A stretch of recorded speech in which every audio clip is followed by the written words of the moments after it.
Viimased 30 sekundit. Ehk kui te ei ole veel nüüd kellegiga saanud rääkida oma esimesest õpetajast, siis sooritage nüüd meeleheitlik sööst lähima inimese poole ja paristage kõik südamelt ära.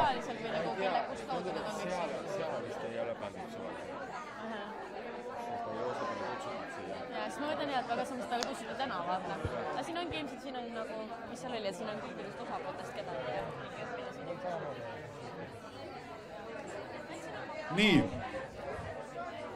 Kohe saab hetke pärast kell 6, mis tõttu ma söandan nüüd paluda teie tähelepanu. Kas kellelgi oli ka selline lugu, ootame, härra Ossinovski ka leiab endale koha kohe. Ei saanud rääkida oma esimesest õpetajast, aga tema on seda stuudios rääkinud ka mõned korrad. Kas kellelgi oli lugu, mis oli täiesti selline wow, mis ma kuulsin praegu? Oli. Võõras inimene rääkis. Ja wow, milline lugu. Väga tore üks, kas kellelgi on veel? Sa oled liiga lähedal lihtsalt. Kohe saab aru. Kas sealpool oli kellelgi ka selline wow, milline lugu? Ei olnud, kahju. Kas siin oli kellelgi appi kui huvitav lugu? Ka ei olnud. Keegi ei kuulnud mingit täiesti põrutavat, toredat esimese klassi lugu. Okei, aga teeme siis sinuga, sa sobid ka lõpuks meile.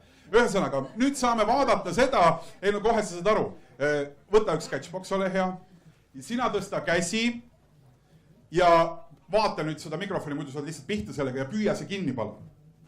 Täpselt nii, me kasutame tänases saates siis mikrofoni ja sekkume vestlusesse, jagame oma ideid ja mõtteid ja proovi nüüd ole hea rääkida meile lühidalt, väga lühidalt see lugu. Kasutades tõusega korraks püsti, siis me saame näidata sind kui elavat eksemplari, kuidas Catchboxi kasutada. Nii, ja lugu on siis selline, et õpetaja oli 90-aastane. 90-aastane? Esimese klassi õpetaja, kes omas veel Eesti Vabariigi aegset õpetajakoolitust. Vau, see tõesti oli vau. Ja kui pikalt ta sinu klassijuhataja oli siis? Ja nüüd kohe on üks hetk. Ja nüüd kohe saame teada, et kui me hakkame rääkima, et kuidas me seda siis teeme. Ja sina ole ja nüüd tutvusta ennast lühidalt nimepidi ja kes sa oled? Tere, mina olen Kris Murro ja mina käisin seal koolis ainult 3 klassi, siis ma kolisin Paidesse ja olin 4. klassist kuni 9. klassini koduõppel. Aga see õpetaja oli siis 93, kui sina läksid ära koduõppima? Jah. No ma saan aru, ükski teine õpetaja on ületanud. Ja mina läksin selle päeval ära, kui oli viimane aktus ja et õpetaja Mare läheb nüüd pensionile ja läheb koolist ära, siis kogu kool tegi kõva häälega, nii tõusis püsti, tegi urraa! Kõik õnnitsid teda pensionile mineku puhul, ma arvan, et see põhjus oli selles.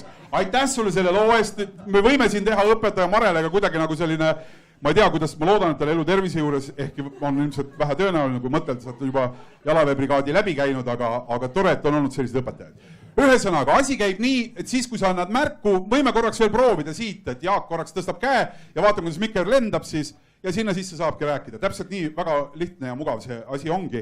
Ja muidugi mingitel hetkedel ma proovin seda vestlust natukene ka suunata, nii et vaadake minu poole, vehkige käega ja meil on see rääkimise õigus siin. Kas ma võin ka oma esimest õpetust rääkida? Muidugi, Jaak, loomulikult.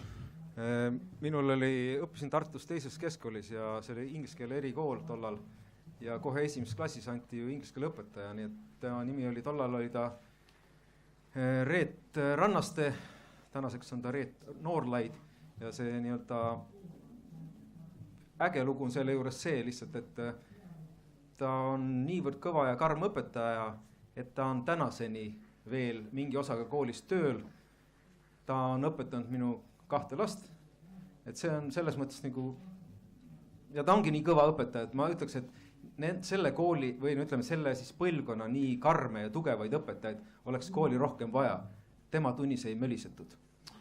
Ma vaatasin kohe, kuidas Toomas Kruusimägi, kes on ka inglise keele õpetaja, võttis pudeli lahti ja tegi lonksu selle pealt kohe, nii kui ta seda õpetaja nime kuulis, nii et ma usume tõesti, et see oli karm õpetaja. Aga head sõbrad, hakkame siis pihta. Selline ajalooline hetk, mille juures te olete, mille tunnistajad te olete, saade suud puhtaks oma ideaalvormis, kus asjast huvitatud, kus asjaga seotud inimesed saavad omavahel kokku, et arutleda teemal, mille pealkiri on, kuidas teha nii, et suurepärase matemaatika ja kirjaoskusega noored ei failiks päris elus. Ja ma võib-olla küsiksin 2 sissejuhatavat küsimust ühe koolijuhi käest ja teise ettevõtja käest, mis kõlab üsna sarnaselt ja Võru gümnaasiumi direktor Karmo Kurvits, kui see failiks päris elus, sõnapaari siin kõigepealt ette võtta, mis see failimine siis on, mida me oletame või mida me selles meie arutelu pealkirjas sõnastades justkui pelgame? Kui ma seda pealkirja kuulsin, siis minu jaoks tänapäeva noored ei faili päris elus. Aga ma arvan, et selle all mõeldakse sellist kartust ebaõnnestuda, võib-olla ideid küll genereerida, aga mitte neid ellu viia, vähene võib-olla loovus, selline võib-olla kartus uusi asju teha, aga võib-olla see. See kõlab päris hirmsasti juba, mis te kirjeldasite praegu. Jaa, aga ma tulen ikkagi alguse juurde. Minu hinnangul tänapäeva noored ei faili päris elus. Väga tore. Küsin ettevõtjate käest, Antsild, mida see teie jaoks tähendab, kui noppida just selles samas pealkirjas? Kus me seda probleemi siis tajume? Teie ettevõtjana, teie ka koolitusfirma omaniku ja juhina. Kus te seda tajute? Minu jaoks... Hästi lähedalt peab sellesse boksi rääkima. Minu jaoks on see väärikas ja edukas hakkama saamine elus, töös, peres on see, mida haridus peab andma. Ja kui rääkida, et kust see tuleb, siis see, mis meil selleks väärikaks hakkama saamiseks on vaja, teadmisi, oskusi, väärtusi ja hoiakuid, neid asju ellu viia. Ja tänane häda on meil selgelt ju teada, meie teadmised on väga head, super head, meie haridussüsteem on minu arvates lausa sünonüüm on teadmiste andmine, oskused, hoiakud, motivatsioon, selles osas oleme me päris nõrgukesed. Meie haridussüsteem pendel on täiesti üle võlli ühte serva ära läinud, oskuste motivatsiooniga meie koolis ei tegele. Kui me selle suudame järgi tuua, ma arvan, et me oleme päris head. Saame sama edukad olla nagu PISA testides, ja me oleme näidanud, et kui me eesmärgi püstitame, siis meie haridussüsteem suudab selle eesmärgini jõuda. Toomas Kruusimägi, miks te seda ei tee siis? Miks teie koolist tulevad õpilased ei saa hakkama sellega, mida Ants kirjeldas praegu? No ilmselt üldistamine on kurjast. Üldistamine on selle saate alus. Just. Kui me oleksime nii edukad, kui minna selle esimese küsimuse juurde, kui me oleksime nii edukad oma haridussüsteemiga, mida PISA ja muud rahvusvahelised uuringud näitavad ja me tegelikult ei failiks, siis ei peaks panema Eesti riik välja politseid Tallinn-Tartu maantele niimoodi, et hakataks kiirusti ületajaid välja selgitama, vaid neid ei oleks, sellepärast et need inimesed on teadlikud ohtudest. Nad on inimesed, kes hoolivad oma kaaslastest ja nad oskavad igas olukorras niimoodi käituda. Kuivõrd seda ei ole, siis võib ju öelda, et tegelikult meie teatud haridussüsteem või ka kasvatussüsteem või see ühiskond tervikuna ei ole oma eesmärke täitnud, mis siis, et nad on ühes või teises valdkonnas võib-olla supertegijad. Ma lihtsalt ühe märkusena toon siia juurde selle, et Norra ühiskonnas oli, tegelikult Oslos oli aastaid tagasi suur poleemika, nende liikluskultuur on alla käinud. Ja allakäik oli see, et ühel aastal toimus 5 liiklusõnnetust Oslos. Palju meil on liiklusõnnetusi päevas? Et see on see koht ja selles ma nõustun ettevõtjatega, et süsteem tuleks muuta, süsteem õppekava tuleks võtta lahti. Küsimus on see, et miks me muutnud ei ole, võib-olla on see, et me ei ole leidnud nende omadustega juhte ka ministeeriumi tasandil, kes julgeksid vaatamata oma poliitilisele karjäärile või selle võimatuses edasi minna, kui nad seda teevad, võtta lahti õppekava ja reaalselt ka hakata seda tänapäevaks kohandama. Ehk ühe asja ma küsin ikkagi üle, et te näete ka seda, et meie praegune see õppesüsteem vaatamata väga headele punktidele ja suurepärastele matemaatikatulemustele, ikkagi see süsteem lõppude lõpuks lapse täiskasvanuks ellu ettevalmistamisel ei saa hakkama kõige paremini. jah, ei saa, ta on ikkagi endiselt väga ainekeskne, väga teadmistekeskne ja ta ei ole inimese keskne. Ehk see, et teda ei õpetata ettevõtlikkust, ei õpetata hoolivust ja seda kõike saab teha nende ainete kontekstis, aga seda hoopis teisiti tehes. Väga hea, no me kindlasti püüame saada sellel asjal ka sabast ja vaadata neid versioone ja variante, mismoodi ja kuidas seda siis teha. Nüüd on ikkagi see ideaalne saade, kus võiksid erinevad inimesed arvata sellel teemal. Kas me failime? Kas noored failivad tänases elus? Siin on nagu kaks arvamust. Võru gümnaasiumi juht ütleb, et ei faili, pigem on üksikud asjad ja siis Inglise kolledži juht arvab natukene teistmoodi, et kaks vastandarvamust. Andke käega märku, kes tahab rääkida, et siis me saaksime seda Dropboxi siin või catchboxi, jah. Viski mikri muffi saaksime üksteisele visata, seda on üks koopia veel, ole ja tõsta see üles, siis on see näha. Nii et andke käega märku, et me saaks selle asja liikuma, aga palun nüüd. Ja, tervist, Yoko Alender Reformierakonnast Riigikogu kultuurikomisjonist, mis tegeleb suures osas haridusega. Et siin oli meil hommikul ka väga hea arutelu haridusspetsialistid, erakondade esindajad, hästi palju kohale tulnud õpetajaid, tudengeid, ma näen siin ka tuttavaid nägusid.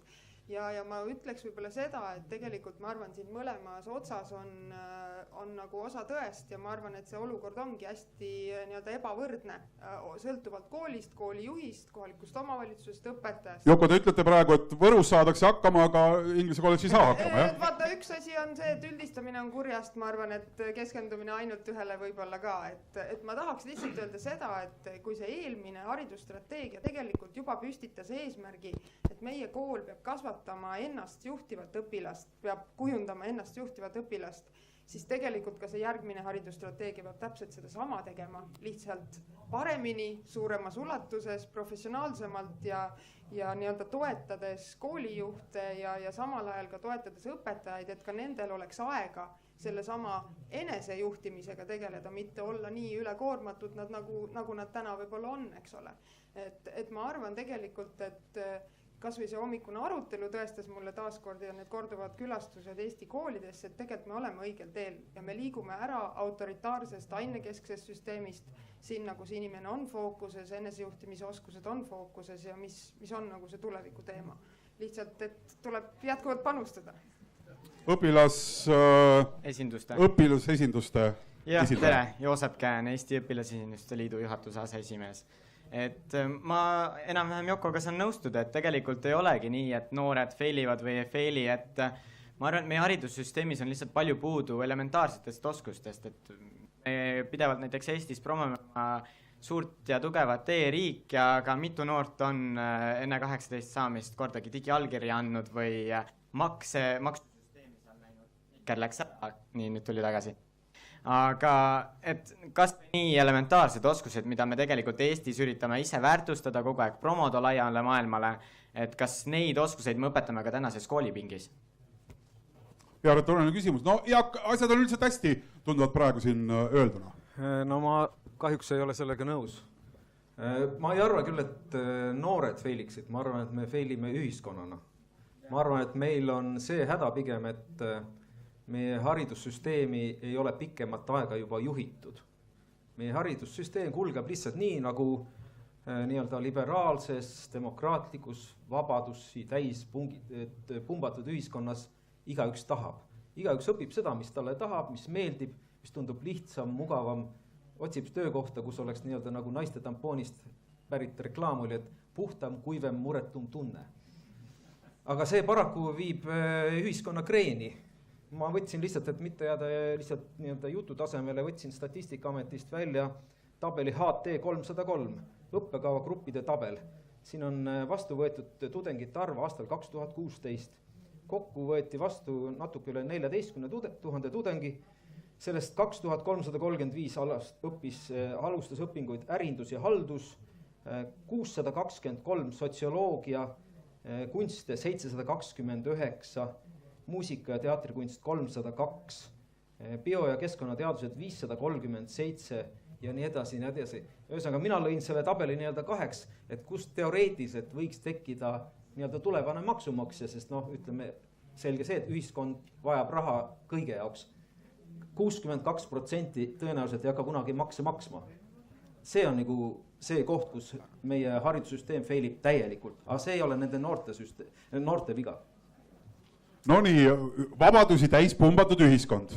Et siin on nüüd provokatsiooni päris palju, ma ei kujuta ette, kes peaks seda suunamist siis tegema ja mismoodi see suunamine peaks juhtuma, aga Jevgeni Ossinovski ka ise haridust juhtinud inimesena saab vastata, miks siis haridust ei juhita ja kas see vastab tõele, et haridust ei juhita? Tere! Haridust juhitakse küll, lihtsalt küsimus on selles, et eks inimestel on erinevad ettekujutused sellest ja meil on, mina märkan aina rohkem sellist riikliku hüübrise märke, et kus tegelikult nõutakse selliste protsesside juhtimist, mille juhtimise järele kas vajadust ei ole või selle juhtimine pigem toob negatiivseid tulemusi. Ja ma arvan, et hariduses me oleme üldiselt liikunud suunda, mis vähemasti nii minu ajal kui ka tegelikult hiljem, mis on minu hinnangul mõistlik, on see, et Eesti haridus on hea tänu sellele, et Eestis on head õpetajad ja Eestis on ka mõned head koolijuhid. Õpetajad on üldiselt paremad kui koolijuhid. Ja see on üks põhjus, mida me Toomasega omal ajal siis ka alustasime, mis nüüd äkki kunagi jõuab seadusse ka, et tegelikult koolijuhte hakatakse atesteerima ja me saaksime koolijuhtimise kvaliteeti saada üle Eesti ühtlasemaks. Ja kui see on paigas, siis tegelikult peaks koolidele andma vabadust oma eesmärkide saavutamisel. Ja see tähendab loomulikult õppekavaliselt seda, et õppekava peaks olema vabam, ma küll ei nõustu sinuga, et ei ole tehtud. Mina olin üks nendest, kes ühe õppekava viis valitsusse tervelt 3% võrra kärbiti maha. Võiks kärpida veel, ma olen sellega täiesti nõus, aga see on nüüd see küsimus, kus siis erinevate aineõpetajate ühendustega vaidlused, nagu kõik asjaosalised teavad, ei ole teab mis lihtsad. Aga ma arvan, et selles osas on pigem küsimus selles, et kuidas sätestada õiged väljundid, tagada heal tasemel juhtimine ja siis tuleb ka kvaliteet. Aga selles osas ma tahaks natuke siin polemiseerida selles osas, et vaat kus pahad lapsed lähevad kõik õppima sotsioloogiat ja kunste ja neid asju. Et ma olen ka humanitaar- ja sotsiaalteadlane oma väljaõppelt ja ma arvan, et esiteks kogu haridust ei saa taandada ainult SKT väljundile.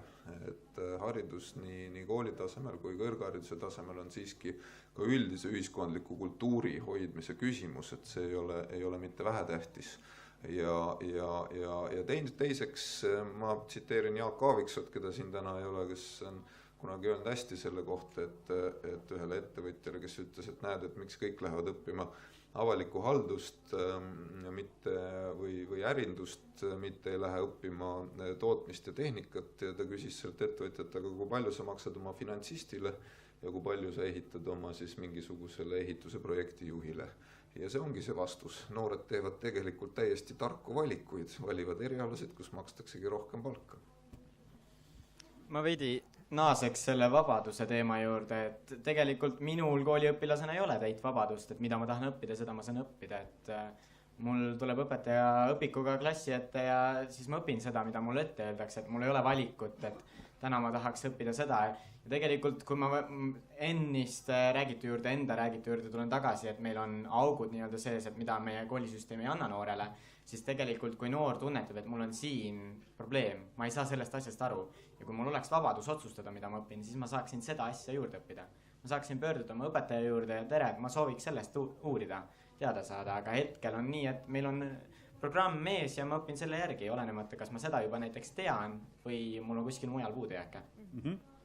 Ja ma kommenteeriks korra seda valikuvabaduste teemat, kuna see tuli ka nii teravalt esile hommikuses aruteludes, et ühest küljest noored tahavad seda valikuvabadust, tahetakse vabadust selles osas, mida õppida, kui palju õppida, kõike seda, aga selle alus on ikkagi see, et meil on selline noor, kes endale teadvustab ja kes julgeb seda valikut teha.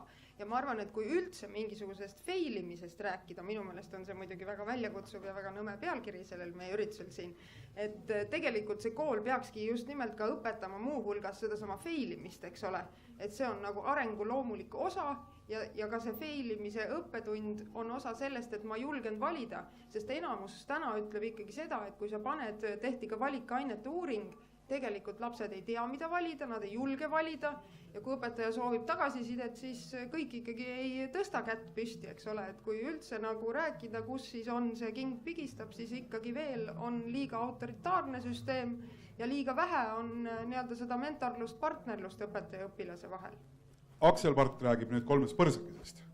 Ehk see on õpilasfirma, kes kunagi võitis kõik, mis võita andis. No, võib nii öelda. Et ma selles mõttes nõustuksin sellega, et kui sa ütled, et sa tahaks, et õpetaja annaks sulle vabaduse valida, et siis tegelikult sul on oluline oleks see, et sa ise suudad seda leida neid asju, mis sind huvitavad. See tegelikult selles mõttes see hariduse viga või mida saaks paremini teha, läheb selles mõttes sügavamale, ma arvan.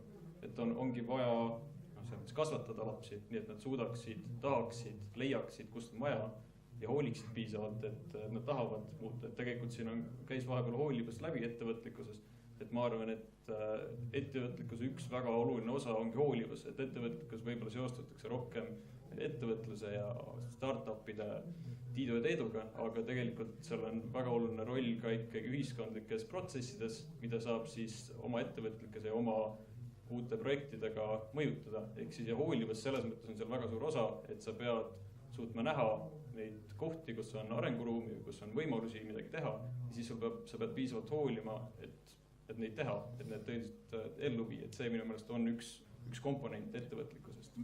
Mulle tundub, et me oleme juba tõhusalt hakanud minema natukene nende lahenduste juurde ja see ei ole üldse nagu paha. Otsime seda siin järele jäänud tunni jooksul. Ma võib-olla püüaksin siis sõnastada need 2 nagu teatud sellist vastuolu. Üks on see, et meil on väga ülekaalukalt tähtsal kohal siis aine põhine õpe ja konkreetsed teadmised, mida me siis mõõdame versus meeskonnatööoskused, siis iseenese juhtimisoskused ja nii edasi selliste asjadega. Ja teine pool, mis mulle tundub, et siin võiks olla natukene ka arutletud ja läbi räägitud, kus ilmselgelt tuli välja konflikt, on see, et mis käib ees. Kas me koolitame ja õpetame neid, kes täna peaksid minema ja täitma neid töökohti, mis on juba olemas, või siis näeme, et inimesel on vaba valik koolituda ja et ettevõtlus peaks siis adopteeruma selle tööjõuressursiga, mis põhimõtteliselt on olemas. Et siin on ka nagu selline oma nagu selline suursisuline vastuolu, võib-olla need 2 sellist paralleelset niiti võiksid siis meie tänases vestluses kuidagi järgmiste lahenduste juures ja mõtete juures, mis võiksid erinevate lahenduste juurde viia, olla kuidagi meeles peetud, aga läheme siit kõigepealt ja siis Toomas. Tahtsin kommenteerida veel seda valikuvabadust, et valikuvabadus enamasti mõeldakse selle all erinevad valikaineid, mida noor inimene saab teha või siis õppeaineid, mida õppida, aga ma arvan, et kui alustada väikeste sammudega, näiteks kui iga aineõpetaja tavaliste tunni või koduülesannete osas annab ka valiku. Näiteks kui õpilane peab lugema raamatu, siis mitte on ta nii-öelda ülesanne, et ole hea kirjutaja 200-sõnaline kirjand või siis ole hea vali ise meetod, kuidas sina annad teada, et sa oled lugenud või kuidas sa oled lugenud, eks ole, et selline valikuvabadus alustame väikestest asjadest. Anname tavaõppetöös õpilasel valida, tal on suurem vastutustunne, suurem motivatsioon ja siis samm-sammult hakkame suuremaks valikuid tegema. Karmo, kes seda ja kuidas seda anda saab? Kas seda peaks andma Tartu või Tallinna ministeeriumi kontorist? Kas seda peaks andma kohaliku omavalitsuse haridusosakond? Kas seda vabadust peaks andma koolijuht või tegelikult on see juba täna õpetajal võimalik? Õpetajal on see praegu juba võimalik. Ma arvan, et ülejäänud ülesanne on ainult õpetajat julgustada ja tuua positiivseid näiteid. Õpetajal on praegu päris suur vabadus teha ise valikuid ja anda noortele valikuvabadus. Aitäh, ma poliitikutele olen õppinud, et mõned asjad tuleb enne ära klaarida, et ma klaariks nagu siis Jevgeniga selle asja ära, et tegelikult on teadus öelnud seda, et kus on hea juht, seal on ka head töötajad. Aga kuidas nüüd valikutega on, siis vaadake, mis ma ei öelnud midagi. sa ütlesid, et sul on paar koolijuht on head, aga üldiselt on õpetajaid rohkem. See selleks. Aga nüüd, kui räägime valikutest, siis tegelikult... Et oleks aru saada, Toomas on ikkagi siis Inglise kolledži juht. et kõik, kes vahepeal möödasid juhuslikult ka lähevad, nad ei pruugi aru saada sellest väikesest dialoogist. Taastame selle korra, et me ütleme, kes me oleme, eks ju. Toomas Kruusimägi, koolijuht. Aga valikutega on väga lihtne, see algab ju tegelikult pihta kodunt. Me ju anname lapsele valida, ma eeldan, et kas sa soovib putru võiga või ilma või moosiga või ilma ja teed oma valikud. Nii lähme kooli edasi. Ja need valikud, mis täna juba õpetajal on olemas, on see, et kui me võtame lahti riikliku õppekava üldpädevused, siis need on see, mida peab üks kool täna tegema.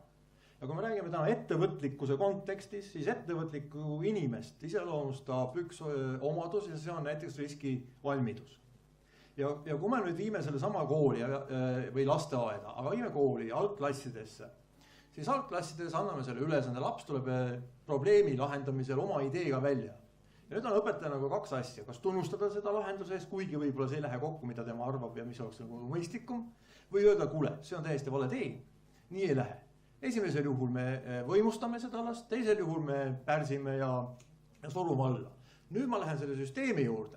Süsteem on selline, et ka kool võib rakendada ükskõik millist hindamissüsteemi, aga riiklikult tuleb kõik need süsteemi ümber konvertida numbrilisse 0-5 süsteemi. Mis tegelikult tähendab seda, sõbrad, et miks teha endale liiga tööd juurde, kui me nagunii riik tahab saada ikkagi taaskord skaalal 0-5. Et kuhu me selle ettevõtlikkuse nüüd paneme? Et ühelt poolt me lubame, teiselt poolt me formaalselt selle tapame. Üks lühike kommentaar. Läheme siit järjest käed ja siis pärast seda Jevgeni. Anname siit, palun. Kristi Goldberg, ettevõtlik kool, ühtlasi ka õpetajakoolis. Ma tahan tulla selle ühe põhiküsimuse juurde, mis siis ütles, et meie kool keskendub liialt faktiteadmistele ja siis teiselt poolt see ettevõtlikkus, et justkui need kaks ei saaks koos eksisteerida, elada ühes tunnis. Mina leian, et saab küll, üks ei välista teist. Küsimus ei ole selles, mida me õpetame, vaid küsimus on selles, kuidas me õpetame. Ja see, nii nagu sa ütlesid, tänane õppekava, tänane kool lubab tegelikult õpetajal teha väga palju. Iseasi on see, kas õpetaja on sellest teadlik, kas see organisatsioon, mis on tema ümber, kas see julgustab, toetab ja tunnustab seda. Ja ka see, kas organisatsiooni siseselt on kokku lepitud, see, kuhu me läheme, see on tihtipeale kokku lepitud, nii nagu sa ütlesid ka üldisel tasandil. Aga järgmine küsimus on, et kuidas me siis sinna läheme ja mida me siis päriselt ka selleks teeme. Me oleme eestlastena üldiselt siuksed kõva arengukava rahvas ja suured jutulinnud ja paberil näeb kõik nagu maru ilus välja. Aga päriselt ka vaatame peeglisse, mida mina teen õpetajana, mida mina teen koolijuhina, mida mina teen lapsevanemana. Selleks, et saada selline laps või ka ettevõtjana, mida mina teen selleks, et saada selline töötaja, et ta oleks mul täpselt selline, kas ma päriselt ka seda toetan.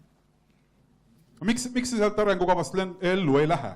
Miks ta sealt paberi pealt ei materialiseeru? Ma küsin väga konkreetselt sinu käest, õpetaja. Minu käest. Ma võin öelda seda, et kui ma alustasin õpetajana üle 10 aasta tagasi, siis mind absoluutselt ei huvitanud mingisugused arengukavad, missioonid, visioonid. Jätke mind rahule. Mina tahan anda oma inglise keelt, selleks olen mina siia klassi ette pandud. Täna ma näen asju hoopis teistmoodi. Et selleks on vaja nagu enese juhtimisoskust õpetajal ka, et ma pean sinna kuidagi jõudma. Ma ei tea, miks nad ellu ei lähe. Jevgeni siis siin selja taga, jagame siit, jah. Ja, et üks korra vilksamisi käis läbi, aga ma arvan, et see on hästi oluline tähele panna, et hariduslik protsess on toimiv siis, kui selle osapooled usuvad, et see, mida tehakse, on mõistlik. Ja hariduslikus protsessis on loomulikult kool, õpilane, aga on ka lapsevanem. Ja see hindamise küsimus, ma arvan, kõige rohkem täna kinni tegelikult lapsevanemates, kes tegelikult tahavad, ütle siis, kuidas mu lapsel läheb.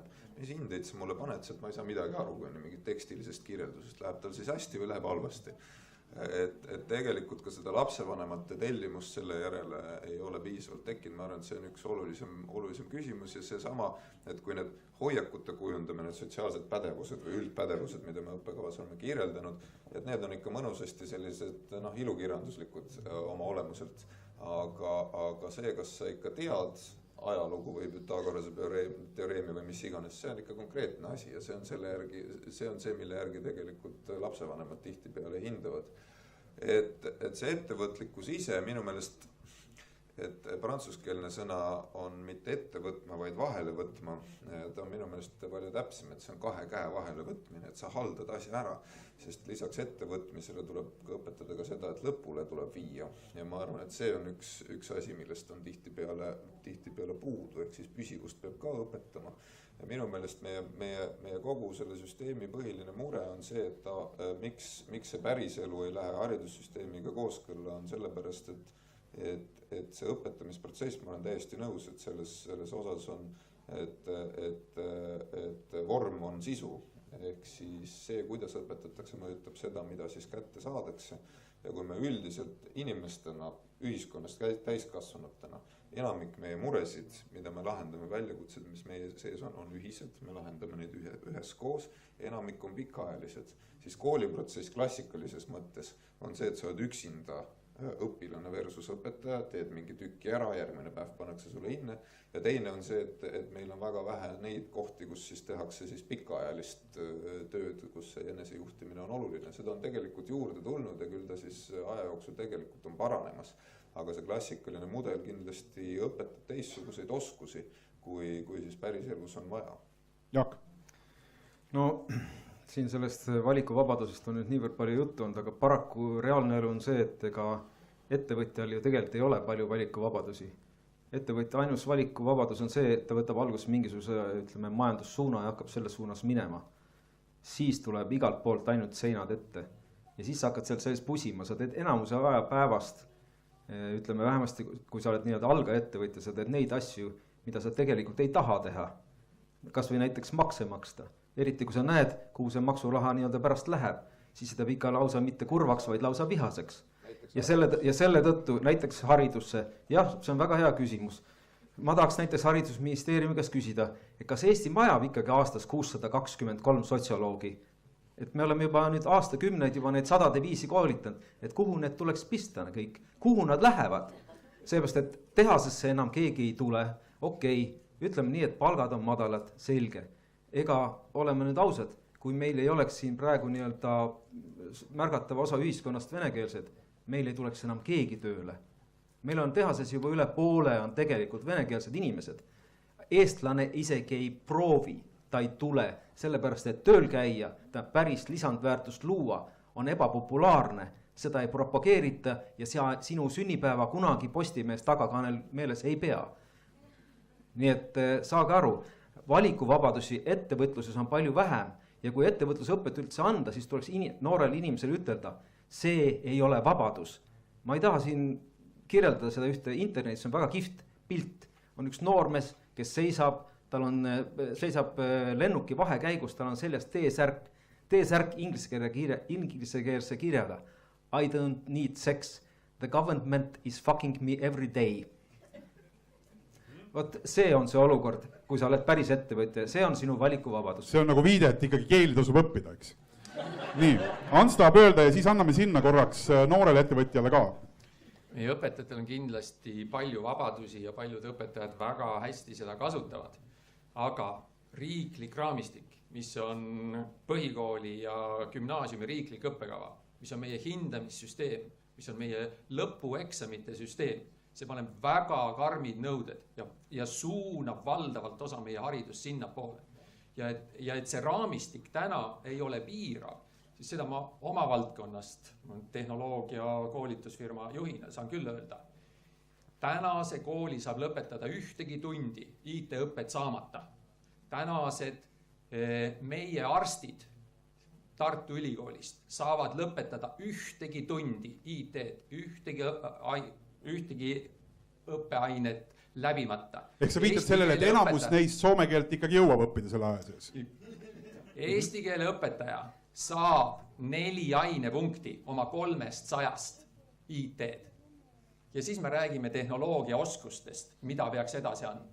Ja kuidas me selles raamikus lõimitud õppe, eesti keele õpetaja peab mis kõik ära õpetama, mida ta õpetab, kui ta ise ei oska. Ta oskab võtta lastelt telefoni ära. Nii kaua, kui te poliitikud riikliku õppekava lahti ei võta, seda ainepõhist lähenemist, kus on täpselt ette öeldud, mida ma pean tegema, kus eesti keele õpetaja ei jõua isegi eesti keelt läbi käia, rääkimata see, mis ta kõik lõimitult peaks tegema uut õpikäsitlust, praktika, projektipõhist õpet ja nii edasi.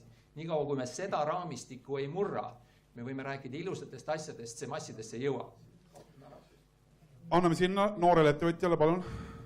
Taavet Kutsar, õpilasfirma 3 põrsakest asutaja. Kõigepealt tahan öelda üleilmsele kõnelejale, et ei tasu hoida seda hoiakut, et tänapäeval akadeemilises ülikoolis õpetatakse ametit, et sotsioloogia õpilastest saavad sotsioloogid. Ma ise julgen väita, et uues maailmas võivad sotsioloogia lõpetanud tudengitest saada kõige vastutusrikkamad ettevõtjad. Aga kuhu ma tegelikult tahtsin tulla, siit teema läks natukene juba edasi.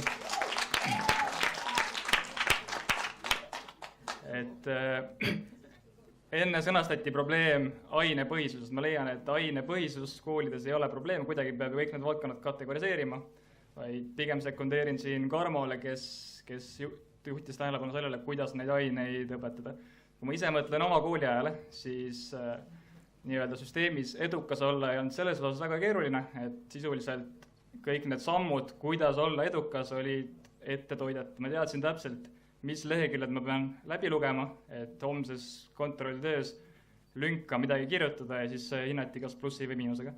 Et päris elus nii ei ole. Ja ma leiangi, et tähtis on just see, et juba varakult me saame erinevaid aineid loomulikult.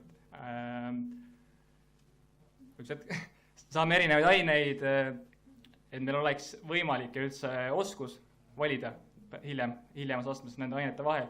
Aga tähtis on see, et pedagoogid annavad neid aineid sellisel viisil, et meil tekivad juba varakult need väärtushinnangud, et me oskaksime hiljem neid otsuseid teha. Aitäh!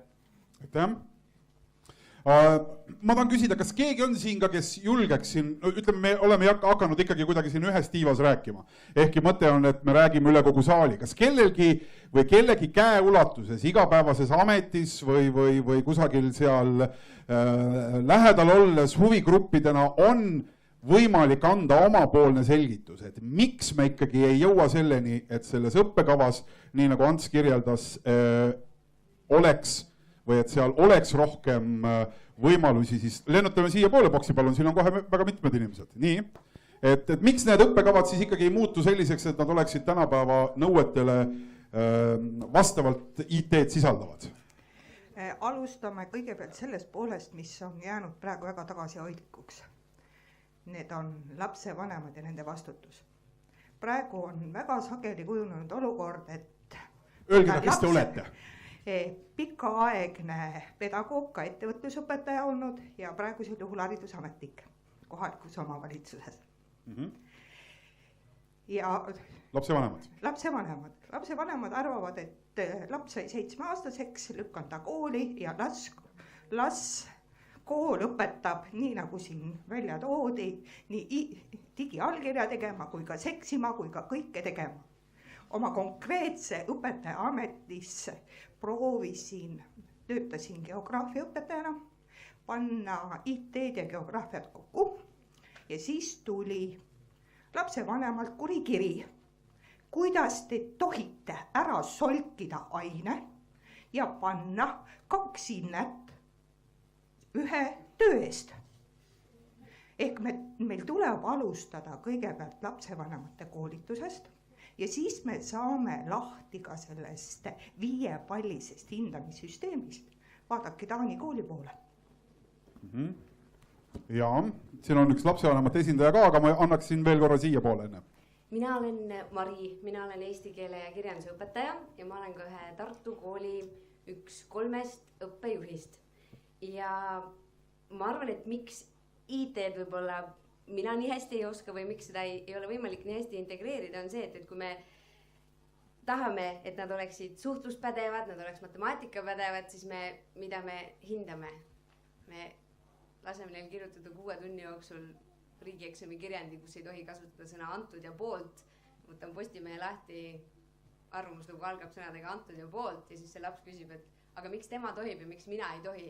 Et me saame seda, mida me mõõdame, see on raudselt siin 2 päeva jooksul, see fraas on, ma arvan, kõlanud 100 korda, aga me saame seda, mida me mõõdame ja mitte mõõdame ainult ministeeriumi poolt, vaid ka see, mida me kodus tahame, et mis hinde sa said, vaid mis sa täna looduse kohta teada said.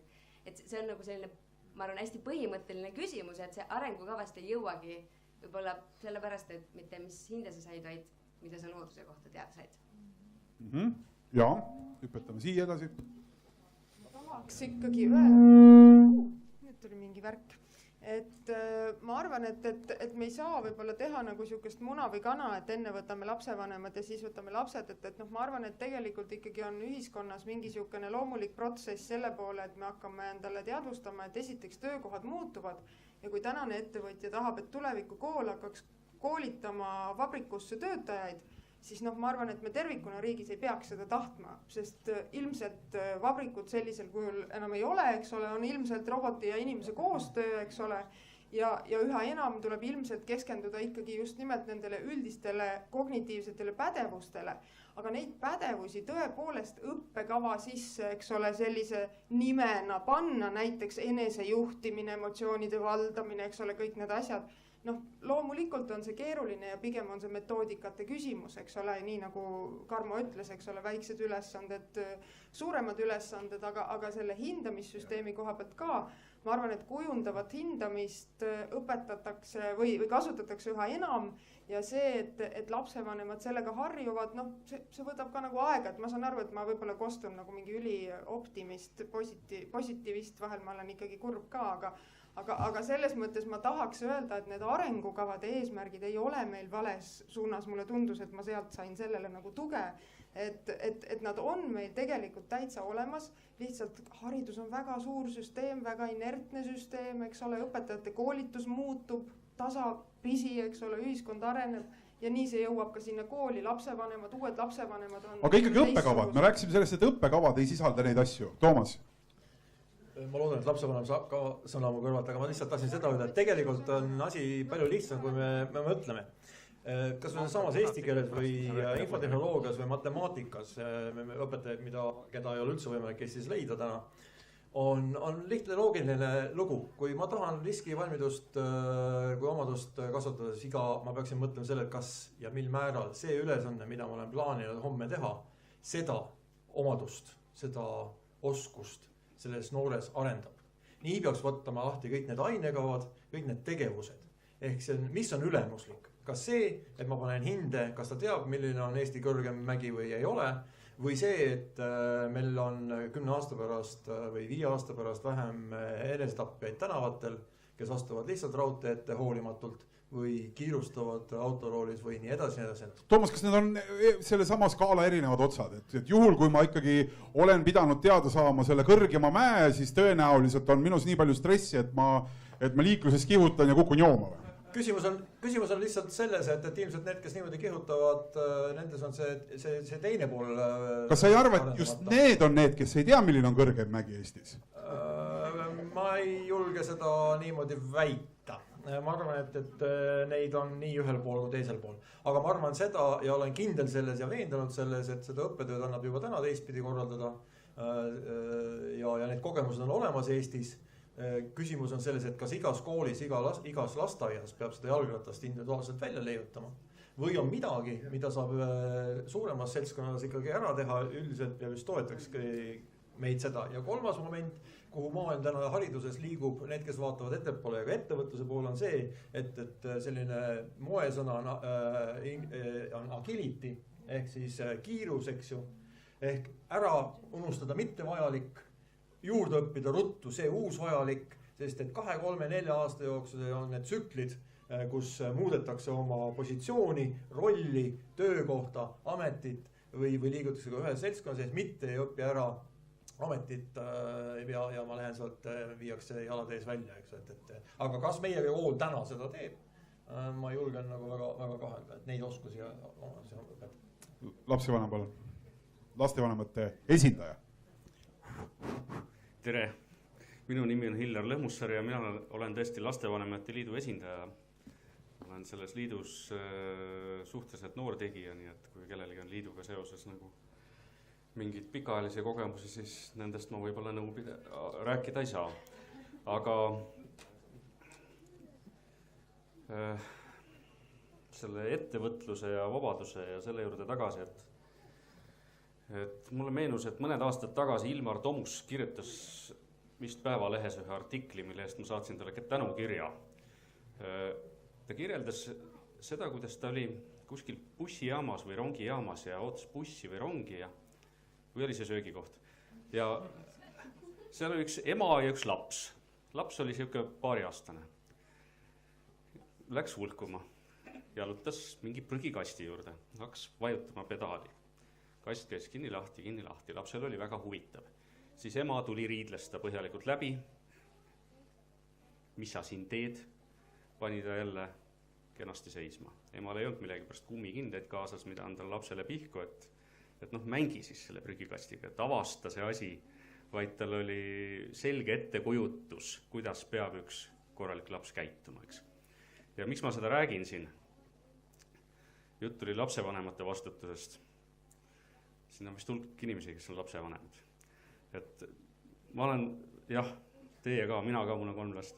Et ma olen väga nõus teie selle jutuga. Et meie kultuuris on midagi sellist väga sügavalt sisse juurdunud. Meil on siuke ettekujutus, et me peame hakkama väikest inimest kuidagi paika panema. Ta ei tohi teha seda, mida tema tahab. Kui tema ettevõtmine on hetkel selgeks teha see prügikasti põnev mehhanism, siis mingisugusel põhjusel, et ta teeb käed mustaks, me arvame, et ta peab tegema midagi muud. Siis ta läheb edasi kooli. Võib-olla on provokatiivne väita, aga minule tundub, et minu lastega käituti koolis samamoodi. Seal oli kellelgi väga täpne ettekujutus, mida laps peab tegema, mille vastu tal peab huvi olema. Ja sellel on täpselt üks tulemus. Selle tulemus on see, et umbes 3. klassis suurel osal lastest kaob huvi. Kooli minnakse esialgu vaimustusega. Umbes seal see kaob ära. Nüüd üks lookene veel. Ma hiljuti sattusin lugema. See pärines ühelt Ameerika psühholoogilt, kes märkas, et temal akna taga hakkasid käima mingid lapsed narrimas. Mingi imelik professor, teate, lapsed tulevad, teevad pöö, äkki tuleb välja ja ära jube lahe, eks. Sest tema tegeles laste motivatsiooni uurimisega ja oli jõudnud arusaamale, et väline motivatsioon hävitab sisemise. Väline hindamine, tunnustamine, suunamine hävitab sisemise. Siis ta otsustas teha eksperimendi selleks, et seda endale tõestada. Eksperiment oli selline, et lapsed tulge siia. Kes homme kell 6 tuleb õhtul siia, minu aknale lärmama, saab $. Lapsed, järgmine päev oli 30 last platsis. Lasi neil lärmata, andis kõigile $, ütles, et kuulge, kes homme tulevad, saavad 50 senti. Järgmisel päeval oli lapsi natuke vähem. Pakkus tagasi tulijatele 25 senti. Selle peale vastus oli, mida ta arvab meist. Et me tuleme selle siia tema juurde. Ja järgmisel päeval ei tulnud mitte kedagi. See on lihtsalt üks näide sellest, kuidas väline surve suunamine, kuhu see viib. Nii et ma arvan, et see saab oluse kuskil meie kultuurist ja me oleme kõik selle kultuuriruumi liikmed, eks. Mitte ainult koolis, mitte ainult lapsevanemad, mitte ainult ministeeriumis. Ja, aitäh selle loo eest või nende lugude eest. Läheme järgmise juurde. Ma tahtsin rääkida sellest kõrgemast mäest ja surnuks heitmisest või millest iganes, et ei ole päris nii, et kui ta teab kõrgemat mäge, et siis ta ühtlasi on ka sotsiaalselt ja emotsionaalselt küps inimene, et ta selle läbi saab kuidagi küpseks. Et see on pigem, nad on mingi ühise muutuse tulem, et ta ei sõida ennast surnuks ja et ta teab seda kõrgemat mäge, see tähendab võib-olla mingisugused muud tingimused paremad olnud.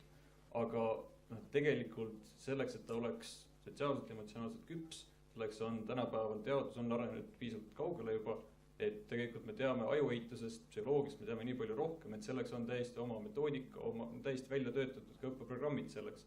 Et selles mõttes ei ole nii, et kui sa ainult õpid mingid teadmised ära, et siis sa oledki, et kui sa ühe asjaga saad hakkama, saad kõige muuga ka hakkama. Et tegelikult tuleb erinevatele arengutahkudele tähelepanu pöörata väga, väga konkreetselt. Ja ma arvan ka, et see ei ole päris ainult see, et nüüd tuleb ka töö muutum ja nüüd meil on vaja teistsuguseid inimesi. Ma arvan, et see on lihtsalt, tegelikult on kogu aeg olnud see häda, et on mingisugused aspektid baaslapse rollis olnud, aga nüüd lihtsalt need tulevad rohkem päevakord, sest me teame rohkem ja me oskame neid paremini adresseerida. Ma ütleksin ikkagi veel kord selle sama lause, mille ma juba otsin tegelikult veerand tundi tagasi, et katsume tulla korraks nüüd nende lahenduste juurde. Mis meie järgmised sammud võiksid olla, ma kohe, kuna siin selgus ikkagi, et ministeeriumi tasandil ametnikke, kas on vahepeal äkki tulnud juurde, kes julgeks öelda, et miks ei võeta siis konkreetseid õppeprogramme lahti, miks ei vaadata nende sisu, ametnik südames nii-öelda kogub ennast hetkel korraks ja nii kaua, kas keegi julgeb anda käega märku ja püüda kirjeldada seda, et miks seda ei taheta teha ministeeriumi tasandil? Ikkagi on väga tore, teeme aplausi julgele ametnikule, kes julges praegu tõsta käe ja viskame talle ühe boksi kohe, aga ta saab korra kohe mõelda ja ma ennem veel lasen Jaagul ära rääkida, et siis saaksime astuda nii-öelda lahenduste otsimise juurde. Palun. Selle saate eel saadeti meile need küsimused, mida võidakse siin küsida. Ja siis ma saatsin need küsimused edasi ühele tuttavale abituriendile, kes on päris terav pliiats ja ütlesin, et kuule, et anna mulle siis enda vaade ka, et ma ei räägiks siin oma vanainimese juttu. Ja siis ma loen temalt ühe lõigu. On vaja tegeleda rohkem asjaliku haridusega, mitte mingi tiluliluga, nagu kõik jookseks elus kergelt kätte. Praegu riik oma õppekavaga ei soosi ju absoluutselt ettevõtlikkuse arendamist. Riik peaks korralikult analüüsima, millised ained millises mahus on tegelikult vajalikud. Sama peaksid tegema ka koolid oma pakutavate ainete suhtes. Veel usun ma, et ei tohiks ära kaotada seda, et mingid valikained on kohustuslikud võtta gümnaasiumi jooksul ja on vajalikud lõpetamiseks. Seda sellepärast, et valikained on tihtipeale just silmaringi avardavad, vastupidiselt riikliku õppekava ainetele, mis on paljuski tuupimise peal väljas ja üldteadmisi arendavad. Hugo Treffneri gümnaasium näiteks kaotas kohustuse valikaineid võtta ja ega enamik õpilasi nüüd enam ei võta neid ka. See on ühe õpilase vaade. Väga hea, aitäh, palun. Kuulda. Minu nimi on Liis Reier, ma ei ole ametnik, ma olen koolijuhi kogemusega õpetaja, aga praegusel hetkel olen sattunud lihtsalt riiklike õppekavade uuendamise meeskonda. Ja nii nagu Karmo enne ütles väga õigesti, et tegelikult on juba praegu õpetajatel väga-väga suured vabadused õppekavaga ringi käia ja anda väga elulähedast haridust. Ja see, mida meie meeskond praegu nende õppekavadega teeb, ongi just täpselt see, et kuidas anda rohkem ruumi üldpädevuste ja oskuste arendamisele koolis. See oli nüüd õppekavade kohta, aga ma tahan ühele pisiasjale veel tähelepanu juhtida. Et kui kogu seltskond väga palju räägib praegu sellest, et me koolis õpetame tulevasi ettevõtjaid või tulevasi töötajaid või midagi sellist, siis minu arvates ei tohi mitte ühelgi sammu ära unustada, et kasvatame. Et need õpilased, kes praegu koolis käivad, et nemad on üsna varsti tulevased lapsevanemad. Ja kõik need kogemused, mida nad iga päev koolis saavad, nad võtavad endaga kaasa ja neil on see meeles, kui nemad on lapsevanemad. Ja täpselt sellist suhtumist kooli, nagu me praegu kujundame oma õpilastes, me ju kujundame tulevastes lapsevanemates. Ja lõpetuseks üks mõte, et absoluutselt kõik lapsed ja ma loodan, et kõik inimesed õpivad iga päev midagi. Nad võivad näiteks õppida, et suurem osa täiskasvanuid on nõmedad. Võivad, aitäh. Aga ma vaatasin, et üks õpetaja raputas väga intensiivselt pead selle jutu peale, selle õpetaja vabaduse osas just teha midagi palju. Ma olen nõus, et enamikel õpetajatel ongi vabadus, aga vabadust ei ole. Mina, eesti keele kirjandusõpetaja, pean riigieksamile viima, nõutakse sama asju. Minu väga suurepärane kolleeg, matemaatikaõpetaja, viib riigieksamile, väga oluline, ja inglise keele õpetaja. Meil ei ole vabadust. Mingi piirini on, selles mõttes muidugi kirjanduses on, aga see vabadus ei ole see, mida ma võib-olla väga südamest loodan, et see tuleb mulle kunagi. Mille kaudu või kus kohas see võiks tulla teile? Kas see on õppekava?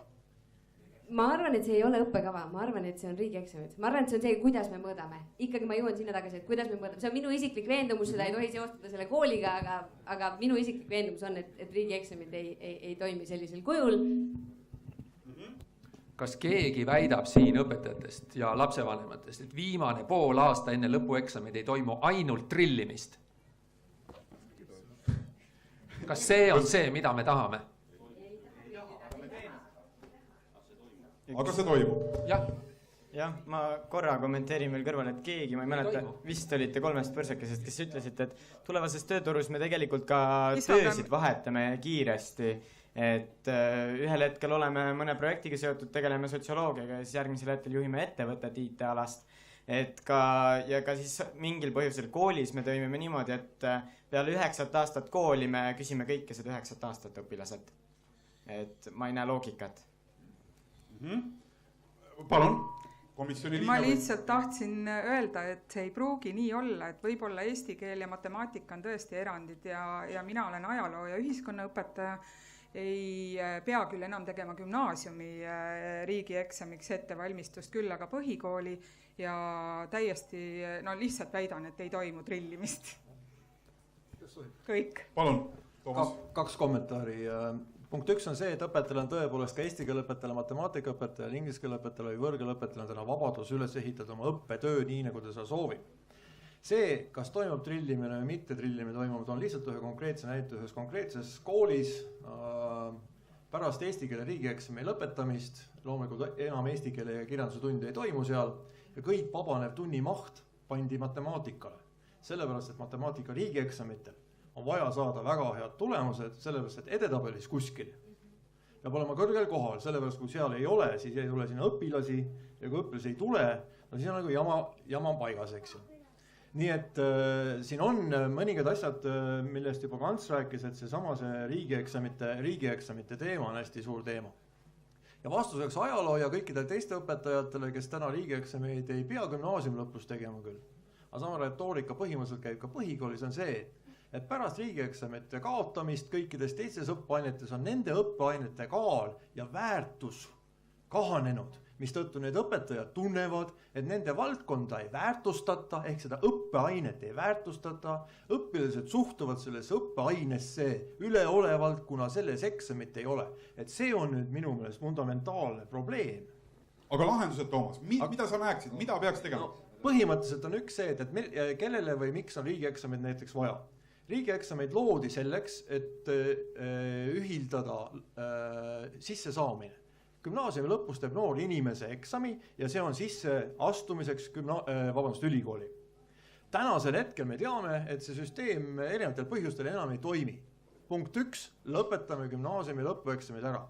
Punkt 2, põhikooli lõpueksamid pole ammugi enam vaja, sellepärast, et ühe etapi lõpetamiseks neid ei ole vaja ja põhikooli lõpueksameid gümnaasiumi astumisel ka ei arvesta, sest noored juba teavad, kus nad järgmiseks etapiks toimetama hakkavad, selleks ajaks, kui need eksamid üldse tehakse. Väidetavalt riik soovib saada tagasisidet, aga riigi jaoks tagasiside saamine on võimalik ka teistel viisidel, väidan koolijuhina mina. Ma kasutaks korraks seda kuubikut, mida ma juba pingsalt hoian jupp aega. Ma tuleksin tagasi selle juurde, et remargi korras, et inglise keeles siin ka õppijaid riigieksamile ja trillimine ei ole ainus variant heade tulemuste saavutamiseks.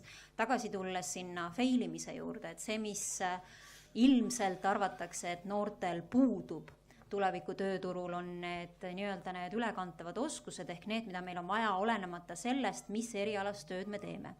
Ja väidetavalt siis need oskused, hoiakud ja väärtused ei ole midagi sellist, mida me väga saame õpetada, vaid need on sellised asjad, mida saab harjutada erinevates olukordades ja situatsioonides. Mida see tähendab minu kui õpetaja jaoks, kuidas ma saan seda teha?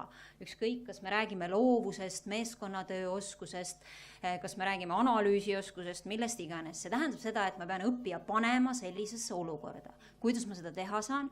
Pakkudes talle võimalikult palju praktilise eluga seotud väljakutseid ja ülesandeid. aga nüüd, mida saaks paremini teha või kus te saaksite õpetajat aidata, on see, et paljud praktiliste väljakutsetega seotud tegevused ja õpetaja neid tehes põrkab seadusandlike aspektide vastu. Võtame hästi pisikese asja, no näiteks tahetakse teha, ma ei tea, heategevuskontserti. Sellega on seotud tsiviilseadustik, perekonnaseadustik, autoriõigus, käsunduslepingud, kõik muud sellised kraamid. Õpetaja ütleb, stopp, aitäh, parem mitte. Et see on tegelikult tohutult palju ja kui see on nii keeruline, siis ma pigem nagu jätan vahele. Nii et see on see koht, mida me saaksime üle vaadata. Kas on asjad, mida me teeme õppekava täitmise eesmärgil? Kas see nüüd ei ole ideaalne olukord, kus õpilane võiks õppida, milline see elu siis on, kui need seadused kõik tuleks täita ja läbi käia, mitte öelda, et stopp, teeme midagi lihtsamalt, lähme kelgutame lihtsalt. Jaa, aga selleks peaks õpetaja teadma, millised seadused kõige sellega on seotud. Kui me võtame ühe väikese, võtame, ma ei tea, jõululaada, mida tehakse igas koolis, on ju. Tegelikkuses on sellega seotud, ma ei tea, veterinaaramet, ma ei tea veel, mis kõik aspektid, aga praegu lihtsalt pannakse silmad kinni ja ignoreeritakse, et see kõik seal olemas on. Aga tegelikkuses loomulikult sul on täiesti õigus. Kui me tahame õpetada päris elu, me peaksime kõik aspektid läbi käima. Siin on nüüd nii palju asju õhus, mida haridusministeeriumit juhtinud mees võiks kommenteerida, et läheb küll ilmselt päike tänase looja, kui kõik need asjad saaks ära rääkida. Aga võtame kõigepealt ikkagi selle, et miks me ei suuda lahti võtta üsna operatiivselt õppekavasid? No võtame, kogu aeg võtame. Õpetajad... No aga ei ole Toomas Rahul kõrval koolijuhina. No küll ta on. Raputab peal, tuleb otsast ära praegu. Õpetajad kurdavad alati seda, et ühtegi lendu pole lõpetanud sama õppekavaga, millega nad alustasid. Et kuidas me saame niimoodi õpetada niimoodi. Ja mina alati ütlen, et pole midagi teha, elu areneb nii kiiresti, et nii ongi, et tulebki kiiremini muuta, aga päris iga aasta ka ei saa. Aga põhimõtteline läbimurre me Toomasega siin vahepeal rääkisime ilma mikrofonita on ikka see, et lõpuks võiks püüelda selle poole, et meie koolid, see tähendab nii õpetajad kui koolijuhid koos lapsevanematega oleksid piisavalt ühiseid väärtusi jagavad ja piisavalt professionaalselt selleks ette valmistunud, et riiklikku õppekava üldse ei oleks. Mõnes riigis ei ole riiklikku õppekava, miks peaks üldse olema? Aga selleks peab olema väga selgelt arusaam, mis on see ja ühiselt jagatud arusaam sellest õpiväljundist, mida me siis tahame. Ja tegelikult on ikka liigutud ju suurte sammudega selle õgvendamise suunas, et vaidlus lõpuks on ju ikkagi selles ja see on põhimõtteline vaidlus, et kas me siis peaksime fotosünteesi siiski sellise detailsusega 10. ja 11. klassis mitte õppima või kas me ei peagi siis teadma, missugused molekulid reageerivad omavahel fotosünteesi protsessis. Et see on tegelikult väga põhimõtteline vaidlus, see ei ole ametnike vaidlus, see on palju laiem ühiskondlik vaidlus, kas me seda tahame või ei taha. Ma küsin kohe vahele korraks Antsu käest lihtsalt, et kuidas siis säilitada see tasakaal, et ühest küljest, kui me kaotame ära need süvitsi minevad asjad, me saame ju rumalama ühiskonna lihtsalt lõppkokkuvõttes, kui me ei õpi seda fotosünteesi, millele Jevgeni viitas. No, ikkagi teadmised ja tegutsemisvõime ja motivatsioon, selle tasakaalu me otsime. Me oleme täna läinud teadmiste põhiseks. Just nimelt see, millest me räägime. Kas see tuleb siis ikkagi molekulide ja fotosünteesi tundmise arvelt? Teie nägemuses? No, igatahes tuleb see sellelt arvelt, et me koolis tegevuspõhist, seda muutuvat õpikäsitlust, millest kõik arengukavad räägib, millest kogu maailm räägib, tegevuspõhine õppe ja sinna tuleb see teooria taha. Täna ju töö sisu on muutunud. Enne oli sul see, et sa tõepoolest pidid midagi pähe õppima ja siis 90% sa teadsid, mida sul töö juures vaja on. Täna sa ei tea isegi 10%. Töö ise on keeruline, kuidas tegutseda on keeruline. Ja seda ei õpi klassiruumis õpikust. Seda õpid muutunud õpikäsitlusega ja ilus eestikeelne sõna, kuhu me sellega oleme jõudnud, räägime, et kuskil peaks natukene projektõpet olema ja siis räägime ümberpööratud klassiruumist, iga õpetaja peab seda ise avastama, selle raamistiku raames, mis meil endiselt sellest eelmisest korrast on olemas, toetavaid meetodeid, toetust on minimaalselt võrreldes klassikaga, eks see, kuhu ülejäänud maailm on läinud, mis meie arengukavas on kirjas, see muutus on liiga aeglane. Õpetajad, kas see on nii, nagu Ants räägib? õpetajad ütlevad, et nii see on. Jevgeni Ossinovski, miks see nii on? Ei, ma ei tea, see hakkab jälle niimoodi kõik nii morbiidseks minema. Eesti kool on üks maailma parimaid ja läheb iga päevaga paremaks. Et loomulikult meil on muresid, aga nüüd hakkab meeleolu minema niimoodi, et miks ikka kõik on nii halb ja midagi ei muutu. Kuulge, võtke nüüd rahulikult. No näed, suurepärane, väga hea. See need mikrofoni. Ütle mikrofoni. Nii hea kui täna ei ole kunagi olnud. Teadmiste osas oleme me absoluutselt maailma tipus. Kui me nüüd õpiksime nende teadmiste rakendamise, kui meie õpetajad hakkaksid seda ka meie lastega koos tegema. See läks pikemaks. Väga hea. Aitäh, Hans. Ma ütlen ainult ühe remargi veel nende riigieksamite teemal, et mina olen täiesti veendunud aastast 2014 vähemasti kui mitte varem, et riigieksamid on täiesti mõttetud sellisel viisil. Nad tuleks ära kaotada, nende ainuke väärtus pedagoogiliselt on kannatlikkuse kasvatamine, et elust paraku on ka nii, et tuleb teha pikalt väga igavaid asju selleks, et lõpuks saada mingisugust tulemust, aga muus osas nad on täiesti mõttetud. Mina astusin Tartu Ülikooli filosoofia osakonda õppima matemaatika, eesti keele, inglise keele tulemuste pinnalt, mis ei ole kindlasti kõige adekvaatsem viis seda hinnata. Ja üldiselt seda, et kool või riik peab saama tagasisidet taseme kohta, see on jumala õige, aga seda võiks pigem saada nii, nagu me saame PISA testi kontekstis koolidelt ja õpilastelt tagasisidet, ilma et selleks siis peab õpilasi mõõtma. Aga siin muidugi küsimus on selles, et ega koolidele ikka Nati meeldib ka see edetabel, sinule kindlasti meeldib ikka, kui see edetabel joonistatakse, siis sul on kohe tugev konkurss sinna, sa saad parimad lapsed sealt välja valida ja loomulikult meeldib see väga lapsevanematele, sest ka nemad loevad sealt välja, et sinu kool on oluliselt parem kui näiteks Karmo kool, milles mina muuseas ei ole üldse veendunud, mina arvan, et Karmo kool on parem. Aga see selleks, et mis ma tahtsin öelda, et tegelikult see on küsimus selles, et ühiskondliku ja lapsevanemate väärtushoiaku muutust on siin väga palju vaja, et see jama, mis meil on selles osas, et meil esimesse klassi lapsi selekteeritakse, see, et meil kõik tahavad anda oma lapsed eelkooli selleks, et muidu nad kardavad, et nende laps jääb heast haridusest ilma, see on ikkagi ühiskondliku hoiaku küsimus ja seda ühegi regulatsiooniga ainuüksi ei muuda. Ja anname õpilastele selja taha õpilasliidu esindajale sõna, palun. Aitäh. Joosep Käin Eesti õpilasündmuste liidust jällegi. Et meil on küll vahva siin rääkida, et õppekavad on jälle väiksemaks läinud ja 2014 läks väiksemaks, et tegelikult on küll, aga meie jälle see aasta Haridus- ja Teadusministeerium jälle hakkas õppekavasid üle vaatama, siis me seal vaatame, iga seal ainekava töörühmas oleme, aga võt seda oleks juurde vaja panna, seda oleks vaja juurde vaja panna. Haridusfoorumi kongressi eelpäeval on muusikud kohal, on teadlased kohad, on kunstnikud kohal, kõik räägivad. Muusikat on vaja õpetada sellepärast, et see arendab seda, teadust on vaja õpetada sellepärast, et siis tulevad tehase tootjad meile kohale ukse taha otse. Et tegelikult meil kõik siin ainekavade töörühmades räägivad, et meil on seda vaja ja seda vaja ja seda vaja. Et me seal küll ei ole kuulnud siiani, et keegi tahaks nagu midagi enda valdkonnast ära mõjuta. Anname siia korraks sõna ja siis läheb siit. Jah, siin on boks olemas. LP Metsatalu Junior Achievement Eesti majandusõpetaja juba aastaid. Ma jälgisin seda arutelu ja juba algusest peale on mul kuklas nagu kaks mõtet. Üks on see, et me jälle räägime õpetamisest. Oluline on õppimine. Õppimine, et õpilane saaks aru, miks ta õpib, kelle jaoks ta õpib. Miks ta peab pingutama? Kes seda selgeks peab tegema õpilasena? Kus see teadmine peab kõnasse jõudma? Ma arvan, see tuleb juba kodust ja sellest samast prügikastist.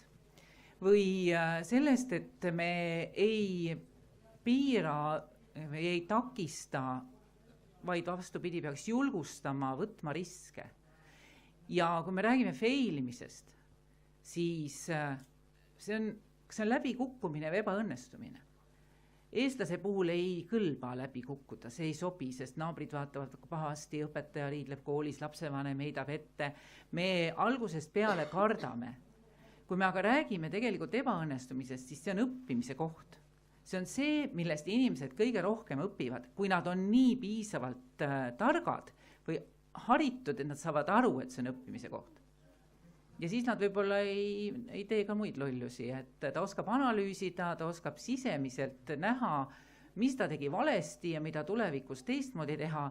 Ja tegelikult see õppimine on see sisemise motivatsiooni, mida Yoko ütles, selle sisemise motivatsiooni õpetamine ja selle mitte äravõtmine, et algusest peale õpilane näeb, et õppimine ongi tema edupant. Seda enam, kui me räägime tulevikus sellest, et täna me teeme seda, homme peame tegema mingit muud tööd. Kui mul ei ole sisemiselt valmidust õppida, kogu aeg ennast arendada, siis tegelikult me võime siin koolis õpetajana õpetada kui palju tahes. Sellest ei ole sellele noorele tulevikus kasu. Aitäh! Ma olen väga nõus teie sõnadega. Ja need peaaegu, nüüd andsite juba ära, tahtsin tegelikult küsida sinna juurde, et mis see on siis? Mida te näete, püüdke uuesti kinni, mida te näete, et peaks praeguse korralduse juures tegema teistmoodi ja see ei pruugi olla hinnang sellele, kas praegu on halvasti või hästi, vaid et kuidas teie näeksite, et peaks asja korraldama nii, et seda failimist, jälle ilma hinnanguta, aga et seda failimist, mitte hakkama saamist, vaatamata väga heale matemaatika tulemusele oleks vähem. Nagu ma ütlesin, et tegelikult ega see ebaõnnestumine ei ole paha. Muidugi võiks teda olla ju vähem, aga ma arvan, et tuleb ikkagi säilitada õpilastes see loovus, see valmidus ise midagi teha. Mida selleks tuleb teha, et see säiliks? No, mitte takistada, vaid leebelt suunata. Juba lasteaiast peale, ka kodust peale. Siin on mitu kätt püsti, läheb mikrofon kõigepealt sinna ja sinu käes oli see juba pikalt, ole ja räägi sina. Taavet Kutsar, õpilase ilmast 3 põrsakest. Tahtsin tulla korra tagasi sinna fotosünteesi, et kas me peame selle siis välja jätma. Et ma leian, et võib-olla õige mõtlemisviis oleks hoopis see, et tingimata ei ole tähtis see maht, mida me õpetame, mille me peame välja jätma, vaid see, kuidas me seda teeme. Et ma mõtlen oma kooliaja peale, siis parimad õpetajad olid tihtipeale parimad õpetajad, mitte oma pedagoogiliste meetodite pärast, vaid oma isiksuse pärast. Et võib-olla tuleks korra kriitiliselt peale vaadata just nendele pedagoogilistele meetoditele, kuidas õpetajad õpetavad ja mida seal saaks ära teha, et see oleks parem. Aitäh. Aga ikkagi seda sünteesi peaks õpetama kõigile. No loomulikult, eksperdid peavad selle paika panema, kus maal see piir läheb, aga selleks, et teha õigeid valikuid, peab õpilane teadma, mille hulgas tal üldse valida on. Lapsevanem, siis Ants saab kohe fotosünteesist natuke meile veel rääkida. Ja, palun. Halloo, kas töötab? Mina Hillar Lõhmussaar, siis jätkuvalt Lastevanemate Liidust kõigile uutele teadmiseks, et siin korduvalt oli juttu nagu õppekavast, eks, ja praegu ka siis sellest, et mis seal peab olema, et võib-olla õppekavast endast on tähtsam küsimus, mis on siin jäänud täiesti kõrvale, on see, et mis rolli see õppekava täidab. Kas see on kohustuslik, mille järgi pärast testitakse, mõõdetakse, hinnatakse. Samamoodi siis õppeainete sisu, et kuidas siis nagu õpetajad vaatavad sellest. Kas need on kõik asjad, mida peab ära õpetama? Et kui seda hoiakut nüüd muuta niimoodi, et õppekava on näidis näiteks või võimalus ja õppeaine ei ole mitte eesmärk, vaid see on vahend. Midagi, mida pakutakse lapsele valikuks, midagi, mille ta ei tarvitse olla väikse lapsena võimeline isegi valikut tegema. See on pigem siis menüü, mis on kooli ees võib-olla või õpetaja ees, kust võtta sobiv asi täna ja praegu vastavalt lapse huvile, vastavalt sellele, kui kaugel mingi klass on, võib-olla kokkuleppel konkreetse kooli, ma ei tea, hoolekoguga või lapsevanematega, eks. Ma nüüd visioneerin. See muidugi eeldab seda, et õpetajal, koolijuhil on tänases suurem vabadus. Ja vabadus natukene teisest tähendusest, kui siin on kõlanud. Siin on päris kõva diskussioon, et kas siis on vabadus või ei ole vabadus. Et Eestis on vähemalt üks inimene, kes on teadlane ja on sellega tegelenud. Ülo Vooglaid on sõnastanud 4 valikusituatsiooni kriteeriumit. Nendest üks kõlab selline, et vabadust ei ole ja valikusituatsiooni ei ole, kui ma tean, et ma teen küll oma arust õige valiku, aga pärast juhtub midagi. Keegi laseb lahti, annab peks, küsib, mis sa nii tegid. Siis ei ole vabadust. Ehk see jõuab tagasi selleni, et ettepanek siin lõpueksamid ära kaotada käis läbi, eks. See ongi üks viis, kuidas siis luua see tegelik vabadus, et jah, õpetajal on täna formaalselt vabadus, aga tegelikult ta ei saa, sellepärast et kuna on eksam, siis tuleb trillida. Ja järgmine asi on siis see, et õppekava, eks, et kui see õppekava on kohustuslik, siis ei saa ju reageerida vastavalt sellele olukorrale, mis parajasti klassiruumis on. Õpetaja ei saa reageerida, koolijuht ei saa otsustada, et meil on siin selline seltskond koos, et me nüüd, mis näide see oli, geograafia IT või, et me panemegi nad kokku, me teemegi nüüd nii, sellepärast et nende laste nagu huvidele ja andekusele ja meie õpetajate setupile, kes meil siin on, see nagu sobib, eks. See ei ole võimalik juhul, kui õppekava on midagi sellist, mille kohta, ma ei tea, järelevalveametnik tuleb ja saab hakata Linuxi panema, et see on tehtud, see on tegemata, see on tehtud, see on tegemata. Et vabaduse vähe teisiti mõtestamine siia taustale. Aitäh, palun Ants. Mina olen näinud väga vähe inimesi, kellele ei meeldi teha huvitavaid asju. Ma ei ole näinud mitte ühtegi last, kellele ei meeldiks teha huvitavaid asju ja selle käigus õppida nii tormiliselt, et ei jõua järgi. See on tegevuspõhine õpe, learning by doing. Me peame inimesi lapsi innustama, toetama, aitama meeskonnas tegutseda ja seda kaudu õppida. Need meetodid on maailmas olemas. Need siin samast kõrvalt Soomest küll näiteid mul omal teada, kus õpetajad ütlevad, tema koormus, tunnikoormus vähenes 3 korda, sest nad õpivad nüüd ise ja tulemused paranevad. Läbikukkumine ja failimine, selle kaudu õppimine, mina sellesse nagu väga kahtlen. Ma arvan, et meie tänane kool on nagu ebaõnnestumist välja toov. Mõelge, mis teil kooliajast kodus alles on. Ja ma arvan, et paljudel on mingi käsitöötunnis õmmeldud nukuriided või mingi alus kuskil olemas. See on õnnestumine, tehtud valmis asi. Propageerida ebaõnnestumist ja öelda, et selle kaudu õppida, ma ei tea, kas me peaksime soovitama, et proovime järgmine aasta aktsiisid tõsta 3-kordseks ja ülejärgmine aasta lõpetada, üldse aktsiisid ära lõpetada, seda kaudu ikka väga palju ei õpi. Positiivse elamuse kaudu, positiivse tegutsemise kaudu ja see on nüüd see. No, proua ütles siin kohe elavalt, et see on demagoogia, tahab vastu vaielda, anname talle kohe selleks võimaluse praegu ka. Loomulikult ma ei propageeri ebaõnnestumist. Aga inimene peab tulema toime ebaõnnestumisega, kui see ka juhtub. Ja selleks peame nad ka valmis olema. Kui me räägime praegu uuenevast õpikäsitlusest, siis ärme unusta, et Johannes Keis rääkis täpselt seda sama. Me oleme selle ära unustanud vahepealsete aegadega.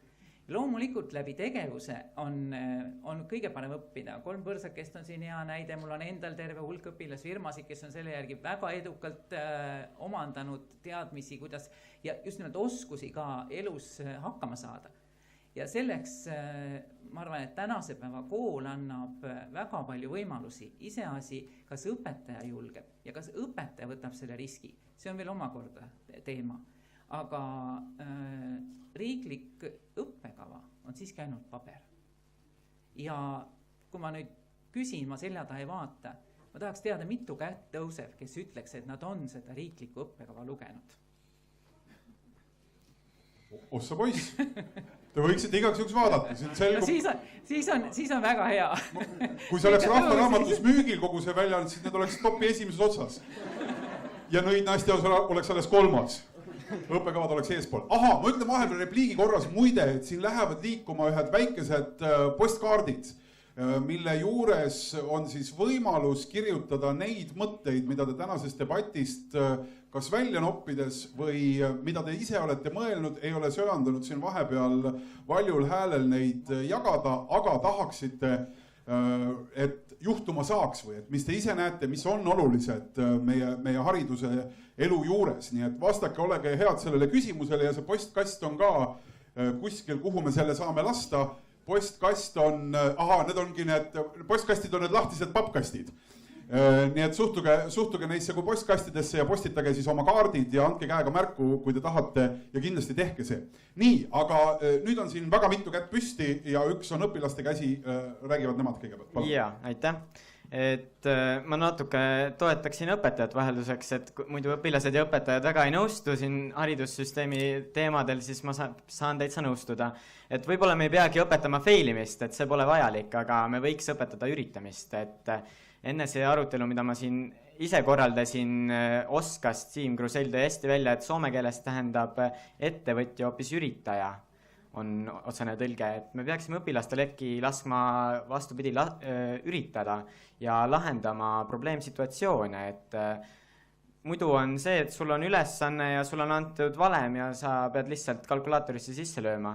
Aga me peame õpilasele andma probleemsituatsiooni, ta ei tea otsestelt, mida ta peab tegema, ta peab ise leidma lahenduse sellele. Ma küsin sinu käest ka, meil on 12 minutit siin joone alla tõmbamiseni aega. Mida sa näed, mis praegu süsteemi juures vajaks ümber tegemist? Me repliikide kaudu mitmetest asjadest rääkinud, nüüd sa saad võtta neist ühe ja panna kuidagi oma valjule häälel püünele. Jah, ühte on raske valida, et neid on palju. Okei, no ma võime ühega. Ma arvan, et üks olulisemaid asju on kriitiline mõtlemine, mida me koolis tegelikult täna palju ei lahenda, ega see on seotud selle probleemsituatsiooniga. Et meie õpilastele antakse A1 ja 2 ja siis liida kokku, aga me õpilastele ei õpeta seda, et äkki see, mida me õpetame, ongi vale. Et me ei pane neid küsitlema, et kas see, mida me teeme, on õige. Me ei pane esitama küsimusi. Just. Aitäh.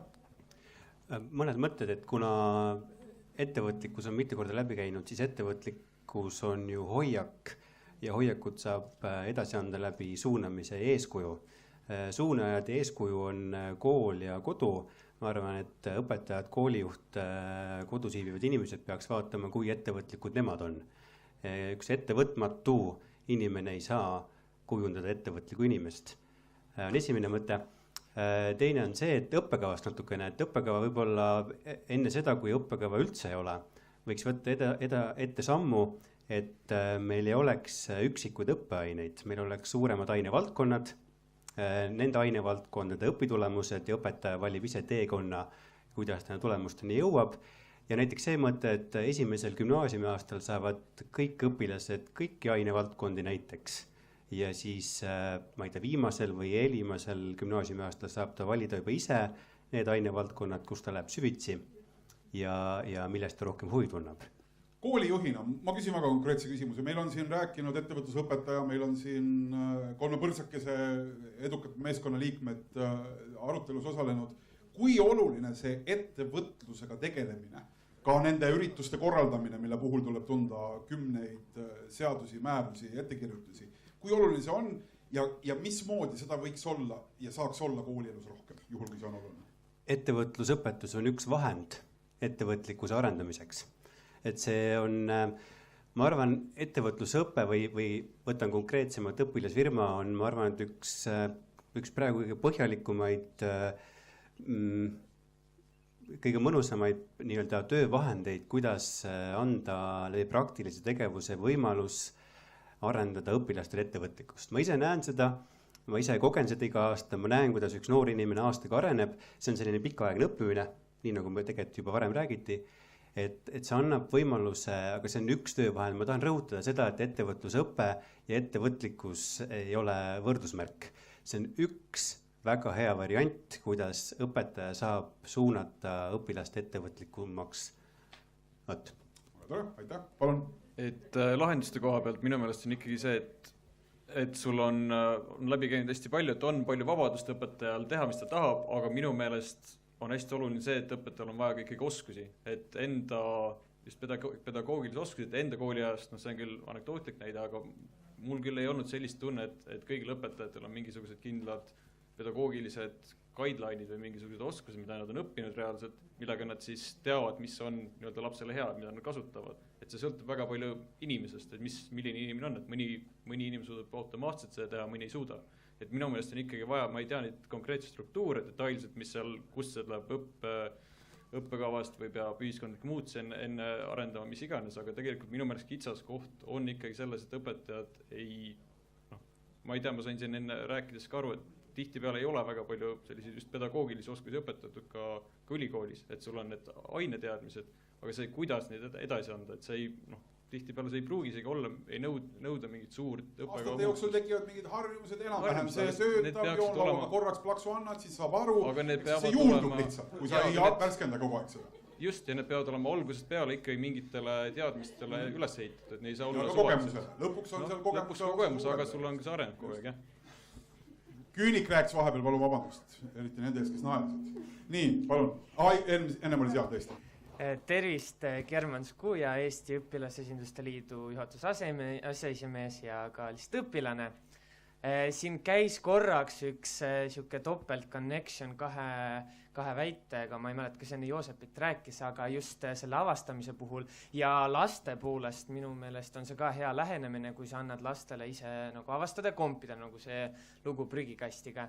Ja arvatavasti võiks ka õpilastel selline võimalus olla, sest mis mind vähemalt ärritab on see, et on eesti keele tund ja nüüd õpetaja andis ülesande kirjutada kirjandi ja õpilaste kohe 100% keegi küsib, õpetaja mitu sõna peab kirjutama. Ja mina arvan, et õpetaja ei tohi vastata numbriga, aga sest kui ta annab talle, sest see on tüüpiline küsimus.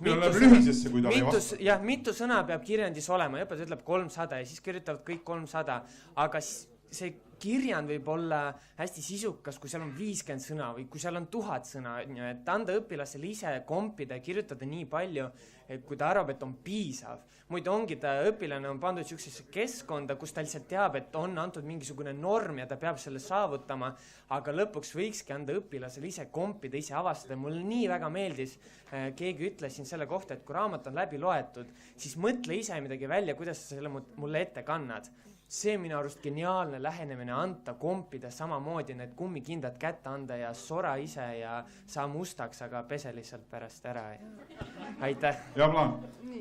Ma tahtsin just jõuda selleni, et minu meelest me nagu räägime kogu aeg ümber selle, et ma arvan tegelikult enamus, mida rohkem nagu nooremad õpetajad, seda rohkem nad tegelikult teavad seda kõike, aga ma arvan, et täna ikkagi õpetaja koormus on see, mis tihtipeale takistab tegelikult seda, et õpetaja pidevalt ka tegeleks selle enese arenguga, eks ole, et võtta neid uusi nii-öelda lahendusi kasutusele. Ma arvan, et ei ole põhimõtteliselt nii, et õpetajad ei taha seda ja et nad ei tea, et need asjad nagu on vajalikud, vaid see on lihtsalt see nii-öelda kooli argielu ja ma ikkagi jääks ka selle, et ma arvan, see ei ole muidugi, vabandust, ma eksitan, kooli argielu. Me kõik teame, mis on õige, aga ikkagi teeme valesti, nii et selles mõttes see on üldinimlik. Ei, no ma lihtsalt mõtlen konkreetselt nagu selles mõttes, et kas meil on olemas sellised asjad, nagu meil on, eks ole, kiva, meil on vaikuse minutid, meil on kõik sellised nagu palju tööriistu, eks ole, mida tegelikult ka kas siis rohujuure tasandilt on tekkinud, mis täna võiks võtta üle, eks ole, riikliku süsteemi, et see saaks rohkem nagu selle argielu osaks ilma, et oleks mingi nii-öelda juurde tulev lisa.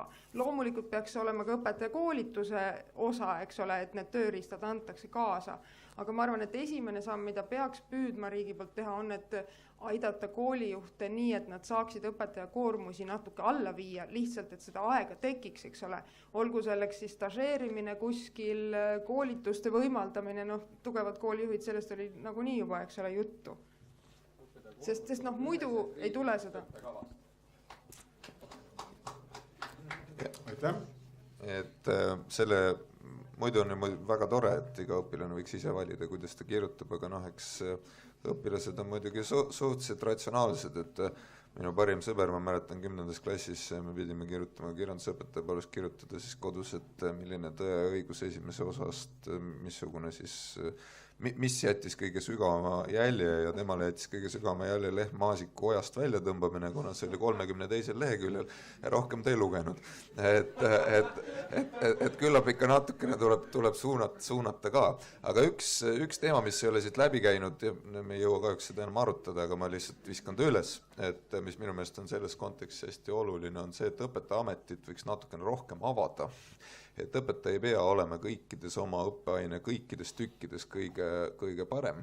Et ma mäletan oma kooliajas seda, et kui ühel hetkel õpetajaks oli saanud meil muusikaõpetaja, kes oli natuke koolitust saanud ja tema rääkis narkootikumidest ja turvaseksist, siis see pakkus meile palju lusti, aga kui aasta hiljem tuli seda tegema Lasnamäe sotsiaaltöötaja, siis see teema jõudis ikka nagu palju teravamalt ja rohkem kohale.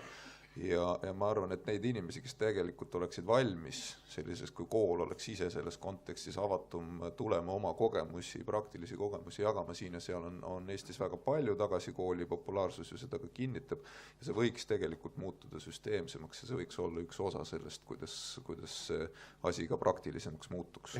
Põhimõtteliselt võiks või peaks pehmendama neid nõudeid, mis õpetajale tänane seadusandlus seab. Toomas, siis Ants. Ja ma püüan kaks asja ühte siduda, et ma sel ajal, kui õpilane rääkis ilusti kenasti sellest, et kriitilise mõtlemise analüüsi oskust oleks vaja rohkem arendada, siis eesti keele õpetaja vajus väga süngesse imestusse ja iseenesest on see pilt ju väga adekvaatne. Eesti keele õpetaja jaoks selline väljaütlemine ongi võib-olla kohatu, sest selle millegi muuga nad ei tegelegi. Küll aga jääb ju puudu näiteks võib-olla selles matemaatikas, füüsikas, muusikas, kehalises kasvatuses. Miks ma pean jooksma 3000 kilomeetrit, ma ei hakka maratonile minema, eks ju. Ja see on see sama, need silotornid ja tagasi me jõuame siin selle sama õppekava juurde. Ja kui nagu pisut teisest vaatevinklist, Evgeni, et sa oled osava poliitikuna, oskad teemasid visata ja teemasid kõrvale viia, aga see on tegelikult, keda me tahame, on kirja pandud riikliku õppekava üldosas. Ja kõik see, mis toimub ainetundides, ainekava kohaselt, peab toetama seda esimest osa. Ja kriitiliselt, kui nüüd ütleme, et võtaks selle õppekava nüüd lahti, siis milles on meie probleem olnud, Jaak Aaviksoo küll proovis ministrina, kaugele ta jõudnud sellega on see, et ära defineerida, mis on see miinimum, ilma milleta üks Eesti Vabariigi kodanik hakkama ei saa. Ja see on see, millest ka Ants rääkis, sellest 10% teadmistest või on see 15% või 12%. Ja kõik see muu ülejäänu on see, kus saab olla see vabadus juurde minna süvitsi 1, 2, 3, 8 valdkonnaga. Nii et kui me suudaksime sellise asja ära teha, et me õppekavaliselt defineerime ära selle miinimumi. Jevgeni Klassivend defineeris kirjanduses ära selle. Absoluutselt. Siis see oleks väga tubli, sellepärast, et ma väga tahaks teada, kui palju on meil õnnetuid õpilasi ja noori inimesi seetõttu, et näiteks matemaatika on kohustuslik eksam. Sest matemaatikaalased teadmised vist vähemasti statistika järgi ei ole kasvanud pärast seda, kui see tehti kohustuslikuks. Küll aga mul on tunne, et neid, kes matemaatika sõnagi ei taha kuulata, on tekkinud juurde. Ja, Ants, palun. Me peame saama tööandjad ja koolid palju lähemale. Me peame saama töö ja hariduse palju lähemale. See, et igal koolil oleks paar ettevõtet, piimakombinaat ja IT-ettevõte ja sotsiaalkodu, kus käiakse vaatamas ja harjutamas ja praktiseerimas. See peab saama taas praktikaks. Ettevõtjatele on see lisakoormus. Jah, neid tuleb kuidagi motiveerida, survestada, toetada, et nad seda teeksid. Tänased õpetajad kogu seda koormust ja neid oskusi ikkagi nii pea ei omanda. Mitte midagi teha ei ole. Gümnaasiumid ja kutsehariduskeskused kokku. 3 nädala pärast hakkab siin Tallinna maanteel 46 esimene. Äkki see toob hea näite. Sellest on räägitud juba 10 aastat. Jaak. Kuna see diskussioon siin suures osas tundub olevat ikkagi nii, et kas on rohkem või vähem vabadusi õpilastel, õpetajatel, ministeeriumil ja nii edasi, siis ma loodan, et keegi ei pea ma loodan väga, et ühiskond peab ka ettevõtjad selles mõttes meeles, et inimõigused, mis vabadusi loomulikult on, kehtivad ka ettevõtjatele. Et kui kõik teised võivad valida, mida nad teevad, õpivad, kas lähevad tööle või ei lähe tööle, kas maksavad makse või ei maksa makse, siis lõpuks mina võtan ka endale selle õiguse. Mulle ka ei meeldi. Ma olen ka, maksan makse siis, kui ainult meeldib ja annan selle jaoks, kuhu meeldib, mida pean vajalikuks. Et see on siis minu vastus kõigile nende suurtele kasvavatele vabadustele. Aitäh! Ja see on hea plaan, aga see vabadus võib lõppeda ühes vabadust kõrgelt hindavas majas, eks ju, kus vabadusest on võimalik pikas protsessis unistada. ja aga miks siis ei kehti inimõigused ka ettevõtjate kohta? Miks? Väga tore retooriline küsimus, mille me jätame praegu siin vastamata. Head sõbrad, ma väga tänan selle arutelu ja mõttevahetuse eest. Tahan veel korra üle rõhutada, et meie arutelu pealkiri ei olnud puhas provokatsioon eesti keele õpetajate vastu. Me rääkisime sellest, kuidas teha nii, et suurepärase matemaatika ja kirjaoskusega noored ei failiks päriselus. Sõna fail nüüd võib kasutada siis rahulikult emakeeletunnis peale arvamusfestivalil käimist. Mulle tundub, kui ma võtan selle jutuajamise kokku või selle mõttevahetuse, siis kahtlusteta on täna juba olemas neid vahendeid, neid meetodeid, neid ideid ja põhimõtteid, mida hariduses saaks kasutada selle jaoks, et kasvatada hästi hakkama saavat inimest, õpetada, anda talle eluks võimalused, aga mulle tundub, et see, et me nii palju rääkisime hariduskorraldusest, õppekavadest, õpetaja võimestamisest, ütleb, et nendest vahenditest üksinda ka ei piisa, et me peame vaatama kuhugi sügavamale sisse. Ja kuna haridusminister Mailis Reps ei olnud siin täna sellel arutelul, siis mulle tundub, et me võiksime korra üle teha, äkki kaamera saaks ringi näidata korraks ja nüüd tõstavad käed üles need inimesed, kes siis on kindlalt veendunud, et gümnaasiumi lõpueksamid peaksid jätkuma. Kaamera filmib, kõik need käed salvestatakse üle ja näod. Ehk siis teema, mis on olnud Eestis õhus, kas neid on vaja või ei ole vaja, sai siis siit väikese sellise julgustuse ministrile, kui ta kahtlusteta loomulikult järjekordse tööpäeva alguses selle debatti üle kuulab, et teada, kuidas Eesti haridust juhtida. Debatt on lõppenud, ma loodan, et kõik need, kes kuulasid, on varmalt valmis aplodeerima neile, kes arvasid.